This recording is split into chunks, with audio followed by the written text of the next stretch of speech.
નમસ્કાર વિદ્યાર્થી મિત્રો. કોમવાદ, લોકશાહી અને રાષ્ટ્રીય એકતા સામે પડકારરૂપ. હવે કોમ એટલે શું એની વ્યાખ્યા આપણે જોઈશું. કોમનો અર્થ મૈકાવર અને પેજ કોમની વ્યાખ્યા આપતા જણાવે છે કે કોઈપણ વિશાળ સમાજના ઉપજૂથ તરીકે પેઢી દર પેઢીથી વિશિષ્ટ પ્રકારની સામાજિક અને સાંસ્કૃતિક પરંપરા ધરાવતા જૂથને કોમ કહેવાય. કોમની વ્યાખ્યા આપતા ડબલ્યુ.સી. સ્મિથ જણાવે છે કે કોઈપણ વ્યક્તિ કે જૂથ જ્યારે પોતાના ધાર્મિક કે ભાષાકીય જૂથોથી અલગ એવું સામાજિક અને રાજકીય એકમ ગણે છે અને અન્ય જૂથોથી પોતાના હિતોને અલગ કે વિરોધી ગણે ત્યારે એવી વ્યક્તિ કે જૂથની વિચારધારાને કોમવાદ તરીકે ઓળખાવી શકાય. મિત્રો, અહીંયા કોમવાદનો પ્રશ્ન પૂછાય તો જે પ્રમાણે આપણે એના પોઈન્ટો પાડેલા છે એ પોઈન્ટો પ્રમાણે જ પ્રશ્નના જવાબ લખવાના.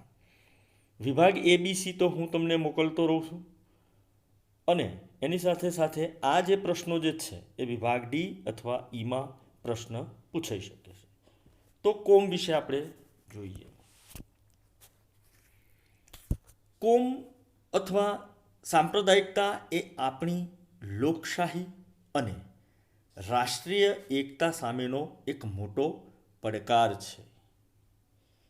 એટલું જ નહીં, તેના દ્વારા આપણી સંસ્કૃતિના જે કેટલાક મૂલ્યો છે જેવા કે સહિષ્ણુતા, ઉદારતા, ભાઈચારો અને એખલાસ વગેરેનું ધોવાણ થાય છે. અમુક સંપ્રદાયમાં માનનારાઓના સમૂહને આપણે કોમ કહીએ છીએ.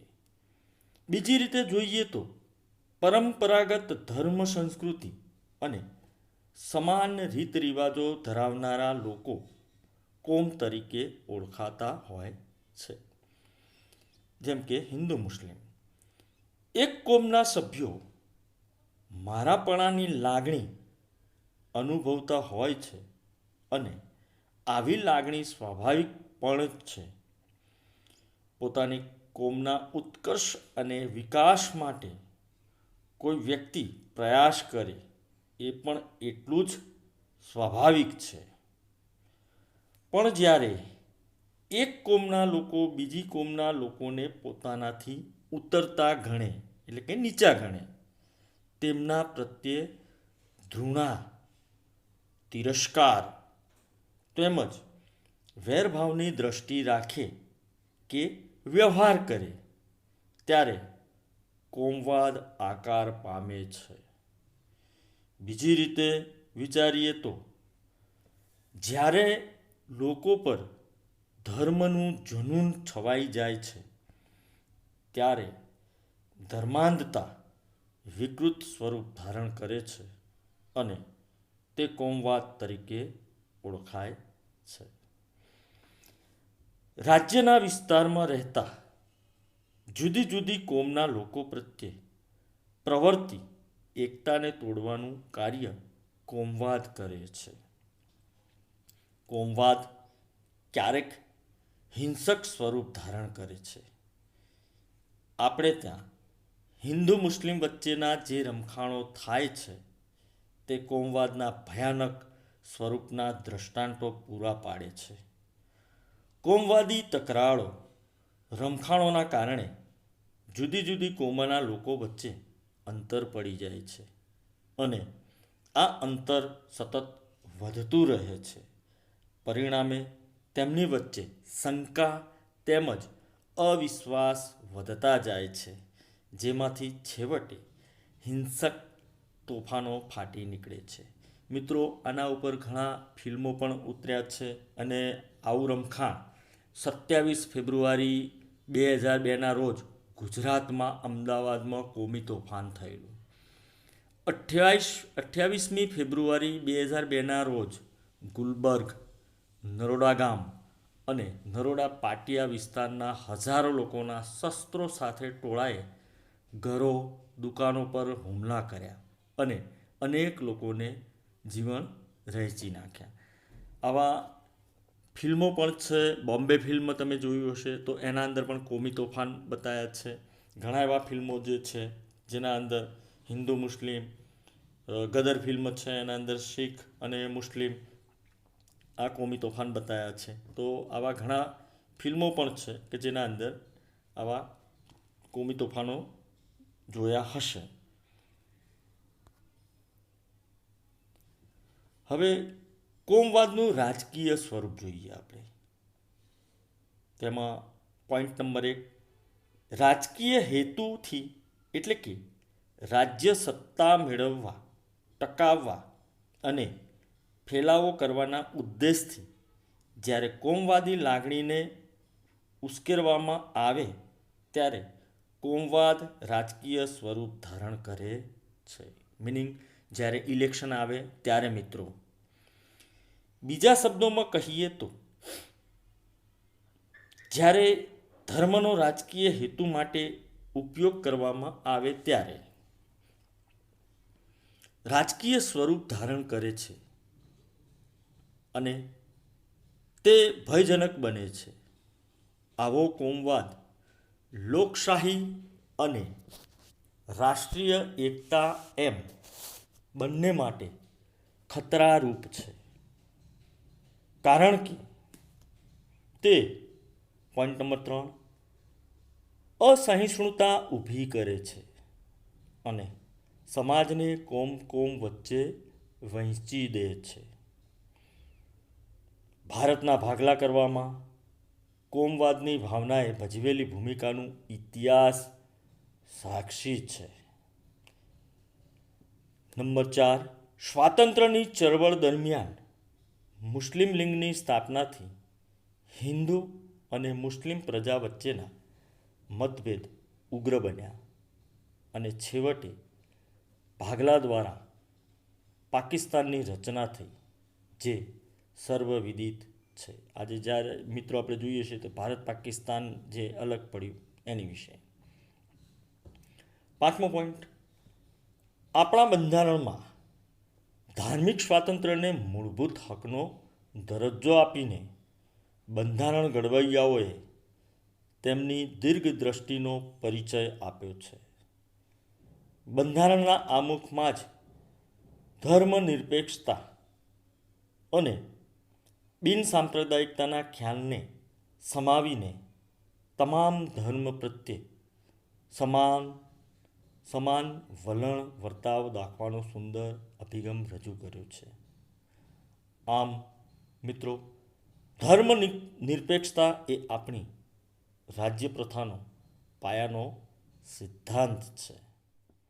વિદ્યાર્થી મિત્રો, નેક્સ્ટ આપણે જોઈએ નક્સલવાદી પ્રવૃત્તિઓ રાષ્ટ્રીય એકતા સમક્ષ પડકારરૂપ. આ પણ પ્રશ્ન પૂછાઈ શકે. તો અહીંયા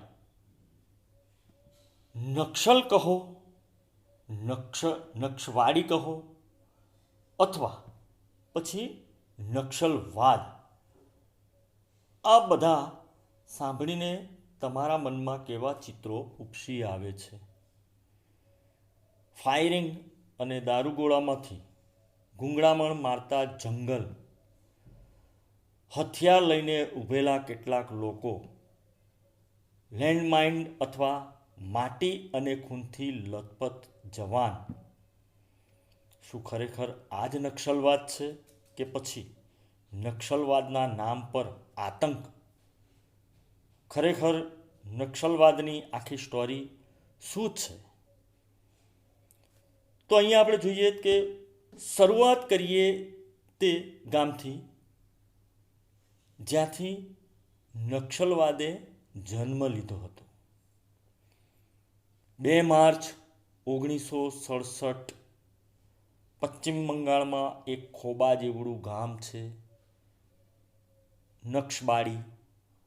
1967માં બંગાળમાં કોમ્યુનિસ્ટ પાર્ટી સત્તારૂઢ હતી અને ખેડૂત આંદોલન પોતાના ચરમ પર હતો. જમીનદારો વિરુદ્ધ ખેડૂતોમાં નારાજગી હતી.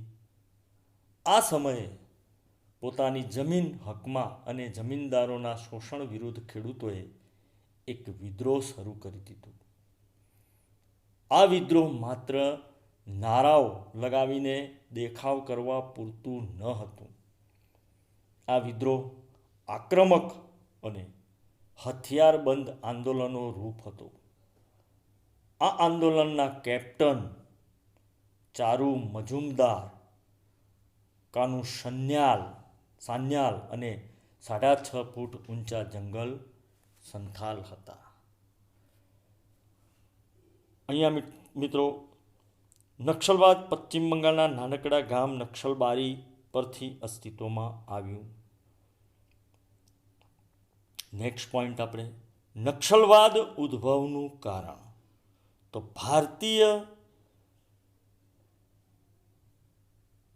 ભારતીય સામ્યવાદી પક્ષના નેતાઓ ચારુ મજુમદાર અને કનુ સાન્યાલે 1967માં સરકારની વિરુદ્ધ સશસ્ત્ર આંદોલન છેડ્યું હતું.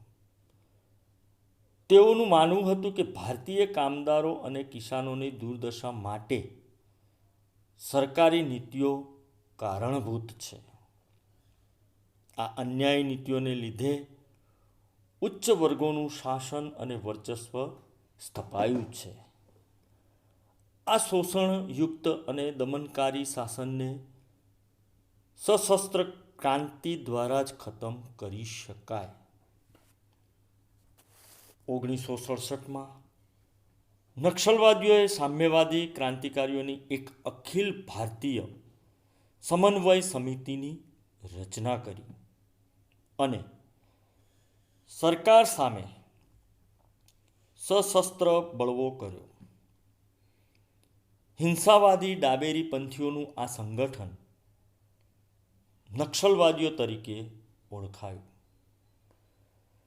ભારતના પૂર્વીય રાજ્યો પશ્ચિમ બંગાળ, બિહાર અને ઓરિસ્સામાં તેઓને માઓવાદીના નામે ઓળખવામાં આવે છે.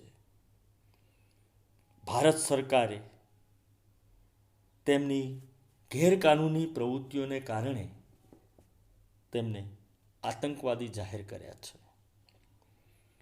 વિશેષ કરીને પૂર્વીય રાજ્યોના નક્સલવાદીઓ ચીનના નેતા માઓ ત્સે તુંગની વિચારસરણીથી પ્રભાવિત છે અને તેના પ્રશંસક પણ છે.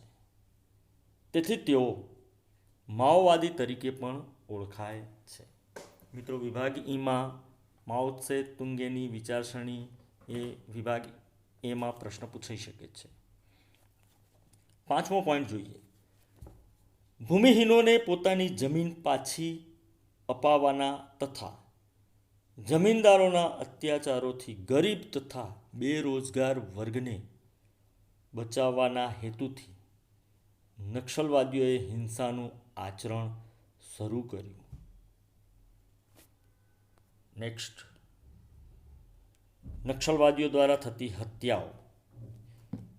તો નક્સલવાદીઓ સરકારની નીતિઓ અને સત્તાને સમસ્યાના મૂળ ગણતા, એટલે કે સરકાર ખોટું કરી રહી છે મૂળ ગણતા હોવાથી આઈએએસ એટલે કે મોટા ઓફિસર, ક્લાસ 1 અધિકારી, આઈએએસ અધિકારીઓ, અન્ય ઉચ્ચ અધિકારીઓ, પોલીસ અધિકારીઓ, કર્મચારીઓ, લશ્કરના સૈનિકો વગેરેને લક્ષ્યાંક બનાવીને તેમની હત્યા કરી રહ્યા છે. મિત્રો, ઘણીવાર તમે જોતા હશો કે નક્સલવાદી હુમલા થતા હોય છે અને એમાં ઇલેક્શન આવતું હોય કે એવા ટાઈમમાં પણ એ લોકો હુમલા કરતા હોય છે. એ ન્યૂઝ ઉપર ને એ તમે જોતા હોવ છો. નેક્સ્ટ પોઈન્ટ, શરૂઆતમાં નક્સલવાદનું કેન્દ્રબિંદુ પશ્ચિમ બંગાળ રાજ્ય હતું. ફક્ત ક્યાં હતું? પશ્ચિમ બંગાળ રાજ્ય હતું. પરંતુ ત્યારબાદ આ સંગઠનોનો પગ પેશેરો છત્તીસગઢ, ઓરિસ્સા તેમજ આંધ્રપ્રદેશ સહિત દેશના કેટલાક ગ્રામીણ વિસ્તારો તથા પૂર્વ ભારતના અલ્પ વિકસિત વિસ્તારોમાં થયો છે. આજે દેશના ઘણા બધા એકમ રાજ્યો નક્સલવાદીથી પ્રભાવિત છે. એટલે કે મિત્રો, આમ જોવા જઈએ તો દેશના 11 રાજ્ય નક્સલથી પ્રભાવિત છે. કેટલા? 11 રાજ્યો નક્સલથી પ્રભાવિત છે. કુલ ગણીએ તો 90 જિલ્લાઓમાં નક્સલ હિંસા જોવા મળે છે. Next point. આમ નક્સલવાદ દ્વારા આચરવામાં આવતી હિંસા ખાસ કરીને સરકારી અધિકારીઓ કર્મચારીઓની હત્યા દેશની નબળી સલામતી વ્યવસ્થાની ચાડી ખાય છે. સાથે નક્સલવાદીઓનું સમર્થન અને તેનો વિરોધ કરનાર એમ બે વર્ગ ઊભા થયા છે. આમ આ બધી બાબતો રાષ્ટ્રીય એકતા સમક્ષ મોટા પડકાર છે. જોકે ભારત સરકાર નક્સલવાદીઓ સામે કડક હાથે કામ લઈ રહી છે અને તેમની વ્યાજબી માંગણીઓને સંતોષવા પ્રયત્ન પણ કરી રહી છે. તો મિત્રો, નક્સલવાદનો પ્રશ્ન પૂછાય તો આ રીતના પોઈન્ટો પાડીને આ રીતના જવાબ લખવાના હોય છે. ધન્યવાદ. આતંકવાદ. તમે, હું બધા જાણીએ છીએ કે આતંકવાદ શું છે. ઘણા બધા ફિલ્મોમાં આતંકવાદી કેવા હોય, શું કરે છે, એમની પ્રવૃત્તિઓ શું છે, આ આપણે પિક્ચરોમાં પણ જોઈએ છીએ. એટલે આને આપણે અહીં જોઈશું કે આતંકવાદ શું છે. તો આતંકવાદ ત્રાસવાદ માટે અંગ્રેજી ભાષામાં વપરાતો શબ્દ. આતંકવાદ ત્રાસવાદ માટે અંગ્રેજી ભાષામાં વપરાતો શબ્દ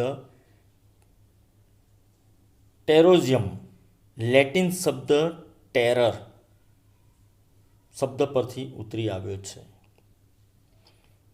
આ શબ્દનો અર્થ થાય છે એવું કાર્ય જે અન્યને કંપાવે અથવા તો ડરાવે.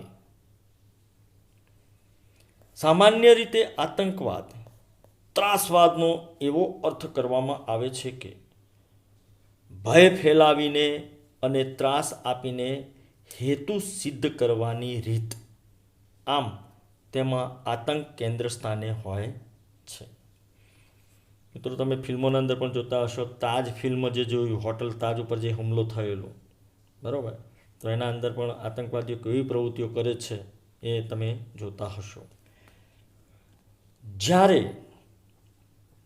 કોઈ વ્યક્તિ કે વ્યક્તિઓનો સમૂહ અથવા તો સંગઠન પોતાના ઉદ્દેશને પાર પાડવા માટે ભય અને ત્રાસ ફેલાવવાના સાધનનો ઉપયોગ કરે છે, ત્યારે તે વ્યક્તિ આતંકવાદી તરીકે અને આ પ્રકારની વ્યક્તિઓનો સમૂહ આતંકવાદીઓના જૂથ તરીકે તેમજ આ પ્રકારનું સંગઠન આતંકવાદી સંગઠન તરીકે ઓળખાય છે.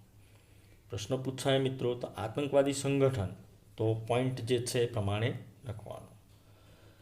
સીધા સંઘર્ષથી જ્યારે ધ્યેય પ્રાપ્તિ શક્ય હોતી નથી ત્યારે. નેક્સ્ટ જોઈએ. આતંકવાદીઓ હિંસક હુમલાઓ કરીને જાનમાલ, સંપત્તિ, વાહન વ્યવહાર, અગત્યના જાહેર સ્થળો, મિલકતો સલામતી રક્ષકો, શસ્ત્ર ભંડારો વગેરેનો વિનાશ કરીને ત્રાસ ફેલાવી દે છે. અલબત્ત તેમાં ધ્યેયની સફળતાની સંભાવના ખૂબ જ ઓછી હોય છે, પરંતુ સમગ્ર રીતે ભારે નુકસાન અને વિનાશ સર્જાય છે. જેમ તાજ હોટલ ઉપર જે હુમલો કર્યો, અક્ષરધામ ઉપર હુમલો કર્યો, આતંકવાદીઓની આકસ્મિક હુમલા કે આક્રમણો કરવાની વ્યૂહરચનાને કારણે આતંક ફેલાવવામાં તેઓ સફળ થતા હોય છે. પોતાનો હેતુ પાર પાડવા નિર્દોષોની હત્યા કરતા પણ અચકાતા નથી, કેમ કે તેમનું ધ્યેય આતંક ફેલાવવાનું જ હોય છે. આતંકવાદ મુખ્ય બે સ્તરે જોવા મળે છે મિત્રો. એમાં નંબર 1 સ્થાનિક સ્તરે એટલે કે રાજ્યની અંદર, અને નંબર 2 આંતરરાષ્ટ્રીય સ્તરે એટલે કે એવો આતંકવાદ જે આંતરરાષ્ટ્રીય સ્વરૂપ ધરાવતો હોય, જેની શાખાઓ વિવિધ રાજ્યોમાં ફેલાયેલી હોય. કેટલાક રાજ્યો આતંકવાદીઓને આશ્રય આપે છે, તેમને તમામ પ્રકારની મદદ કરે છે, જેમ પાકિસ્તાન. તેમને તાલીમ આપે છે, તેમજ તેમનું સમર્થન પણ કરે છે. હવે અહીંયા જોઈએ તો ભારતના જુદા જુદા રાજ્યોમાં આતંકવાદી સંગઠનો.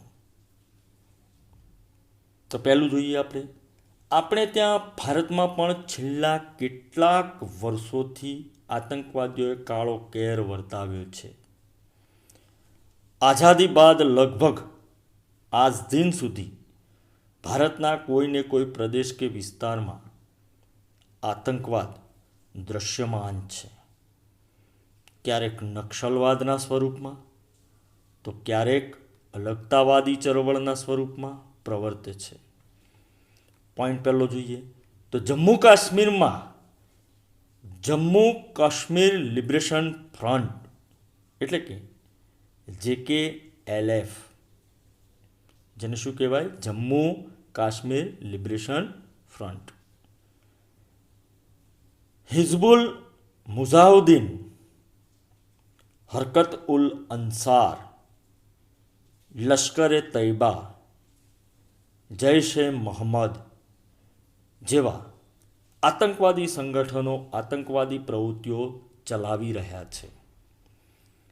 તેમને પડોશી દેશ ટેકો પૂરો પાડે છે.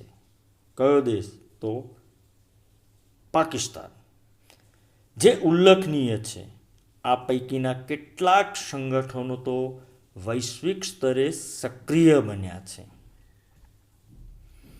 પૂર્વ ભારતમાં નાગાલેન્ડ, મિઝોરમ અને મણિપુરમાં નાગા નેશનલ કાઉન્સિલ તથા પીપલ્સ લિબરેશન આર્મીની આતંકવાદી પ્રવૃત્તિઓ જાણીતી છે. તેઓને અમુક દેશો દ્વારા શસ્ત્રોની મદદ મળે છે. 80ના દાયકામાં પંજાબમાં ભિંદ્રાનવાલે દ્વારા ઓલ ઇન્ડિયા શીખ સ્ટુડન્ટ ફેડરેશન તથા રબ્બર ખાલસા જેવા આતંકવાદી સંગઠનો દ્વારા અલગ ખાલિસ્તાનની માગણીના ભાગરૂપે આતંકવાદી પ્રવૃત્તિઓ દ્વારા ભારે જાનમાલનું નુકસાન કરવામાં આવ્યું હતું. હરિયાણા અને દિલ્હી સહિત સમગ્ર ઉત્તર ભારતમાં તેણે ભયાનક સ્વરૂપ ધારણ કર્યું હતું.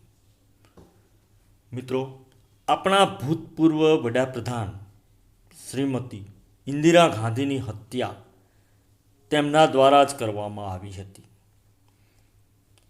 જે એટલું જ દુઃખદ છે. સમય જતાં આ સંગઠનો પણ અંત આવ્યો છે. આ જ રીતે આસામમાં ઉલ્ફા તથા બોડો અલગતાવાદી જૂથો દ્વારા અવારનવાર આચરવામાં આવતો આતંક આપણા ધ્યાન બહાર નથી. શ્રીલંકામાં અલગ તમિલ રાજ્ય માટે Tamil tigers liberation tigers of Tamil Eelam એટલે કે LTTE વિકલ્પના અંદર પૂછાય અથવા એનો અર્થ શું થાય મિત્રો? તો liberation tigers of Tamil Eelam એટલે કે LTTE દ્વારા ચાલેલો લોહિયાળ સંઘર્ષ આતંકવાદ ત્રાસવાદનું વરવું દ્રષ્ટાંત પૂરું પાડે છે. પુનઃ નોંધનીય છે કે આપણા ભૂતપૂર્વ વડાપ્રધાન શ્રી રાજીવ ગાંધીની હત્યા, જે રાહુલ ગાંધીના પિતા છે, રાજીવ ગાંધીની હત્યા તમિલ ટાઇગર્સની આત્મઘાતી મહિલા દ્વારા થઈ હતી. આ સંગઠન અસ્તિત્વ ધરાવતું નથી. ટૂંક સમય પહેલાં જ તેનું અસ્તિત્વ ભૂસાઈ ગયું છે. આમ આપણા બે વડાપ્રધાનો આતંકવાદ ત્રાસવાદનો ભોગ બન્યા છે. નેક્સ્ટ, ભારતમાં વારંવાર થતા શ્રેણીબદ્ધ બોમ્બ ધડાકા 13 ડિસેમ્બર 2001ના રોજ ભારતની સંસદ પર આતંકી હુમલો. મિત્રો પ્રશ્ન પૂછાય વિભાગ સીમાં કે કોઈ પણ 2 જગ્યાએ અથવા 3 જગ્યાએ ભારતમાં બનેલા આતંકવાદી હુમલા જણાવો. તો પહેલો 13 ડિસેમ્બર 2001ના રોજ ભારતની સંસદ પર આતંકી હુમલો ગુજરાતમાં ગાંધીનગર ખાતે અક્ષરધામ મંદિર પર થયેલો હુમલો. ત્યારબાદ જે ફિલ્મો પણ ઘણા ઉતર્યા છે કે ત્યારબાદ 26 નવેમ્બર 2008માં મુંબઈની તાજ હોટેલ પરના હુમલો આતંકવાદીઓના જનધન્ય કૃત્યના પુરાવા છે.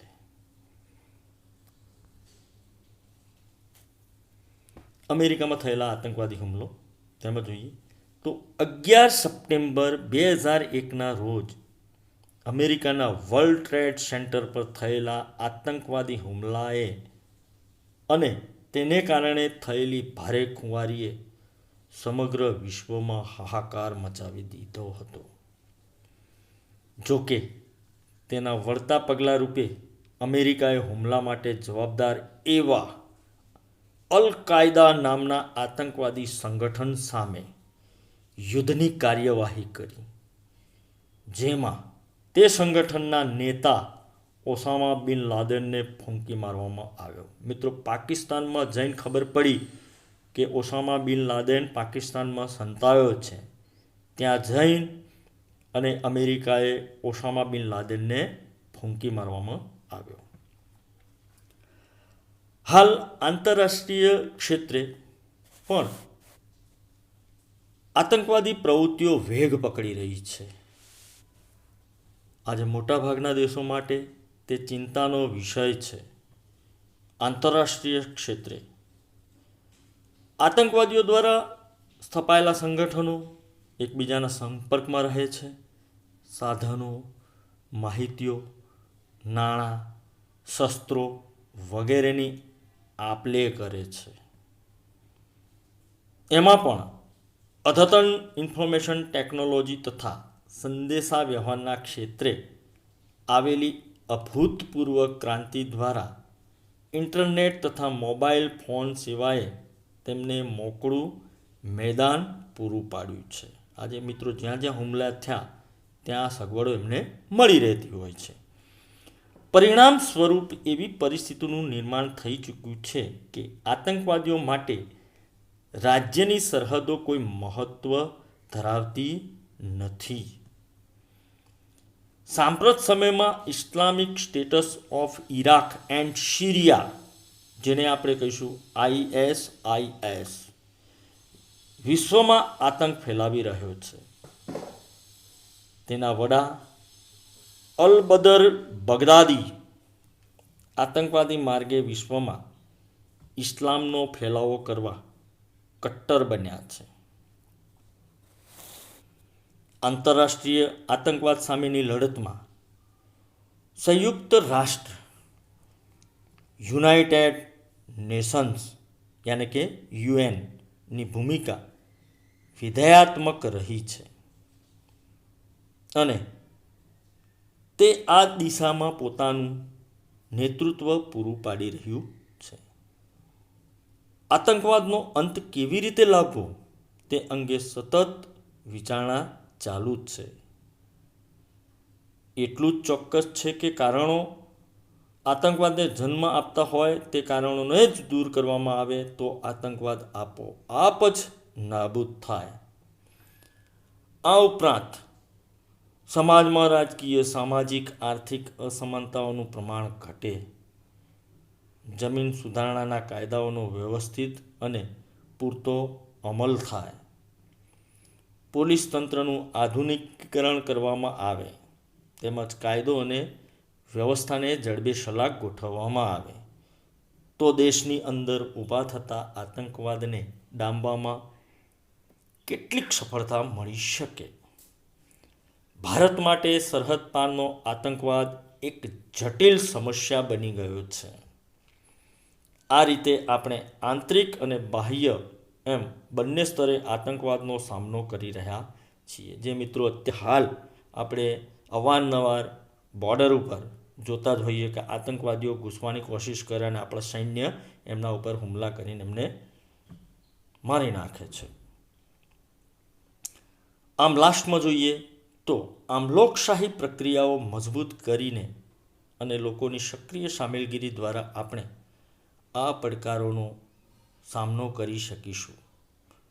આપણે સૌ એક રાષ્ટ્રના નાગરિકો છીએ એવી પ્રબળ રાષ્ટ્રભાવના આ પડકારોનો સામનો કરવાની પ્રેરણા પૂરી પાડી શકે છે. તો મિત્રો, આ છે આતંકવાદ. અહીંયા આપણો પાઠ પૂરો થાય છે. એના સ્વાધ્યાય, જે પુસ્તકના સ્વાધ્યાય જે છે એ તમારા ચોપડામાં લખવાના અને અહીંયાથી હું અલગથી વિભાગ A, B અને C જે હું મોકલીશ એને સપ્લિમેન્ટરી અને એને તૈયાર કરવાના છે. કારણ જે અહીંથી હું પ્રશ્નો મોકલીશ વિભાગ A, B અને C એ પ્રશ્નો તમને પુસ્તકના અંદર પ્રશ્ન નહીં મળે, એના જવાબ મળી જશે, પણ થોડી મહેનત કરીને એને તૈયાર પણ કરવાના છે જેથી બોર્ડની એક્ઝામ જ્યારે પણ આવે ત્યારે વિભાગ A, B અને C 50 ગુણના હોય છે, 3 મિલાવીને. તો આપણે એક પણ પ્રશ્ન આપણો ખોટો ન પડે અને 50માંથી 50 લઈએ. અને વિભાગ D 30 માર્ક્સના હોય છે, વિભાગ E 20 માર્ક્સના હોય છે, એમ ટોટલ 100 માર્ક્સનું પેપર હોય છે. તો જે હું અહીંથી વિભાગ A, B, C જે મોકલું છું એને તૈયાર કરતા રહેશો. ધન્યવાદ.